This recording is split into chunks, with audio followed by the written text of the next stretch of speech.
Hi అండి. పూతరేకుల్లాంటి దోసలను చూసిండ్రా? అయితే చూసేయండి.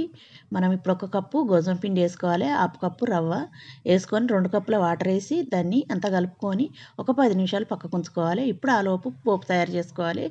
ఒక స్పూన్ ఆయిల్ వేసుకొని కొద్దిగా జీలకర్ర, ఎల్లిపాయ, ఉల్లిపాయ, పచ్చిమిర్చి, ఒక టమాటా, కరివేపాకు, కొత్తిమీరాకు అంతేసి కొంచెం సాలపై లెక్క చేసుకొని పిండిలో కలుపుకొని ఇప్పుడు తగినంత సాల్ట్ వేసి ఒకసారి అంతా కలుపుకున్నాక ఇప్పుడు మనం పెనం పెట్టుకొని దోశ వేసుకోవాలి.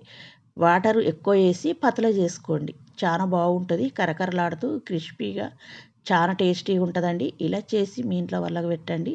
మిమ్మల్ని అయితే మెచ్చుకుంటారు. అంత బాగుంటుంది క్రిస్పీగా. ఒక్కటి తినే కాడ 4 తింటారండి. అంత బాగుంటుంది. తప్పక ఇలా ఒకసారి ట్రై చేయండి. నచ్చిందంటే లైక్ చేయండి, షేర్ చేయండి, సబ్స్క్రైబ్ చేయండి. మన ఛానల్ సబ్స్క్రైబ్ చేసుకుని వాళ్ళు వెంటనే సబ్స్క్రైబ్ చేసుకోండి. మీ ఫ్రెండ్స్కి ఫ్యామిలీ మెంబర్కి షేర్ చేయండి. ఒక లైక్ ఇవ్వండి. మీరు ఇచ్చే లైక్తో నా వీడియో కొంతమంది చేరుతుంది.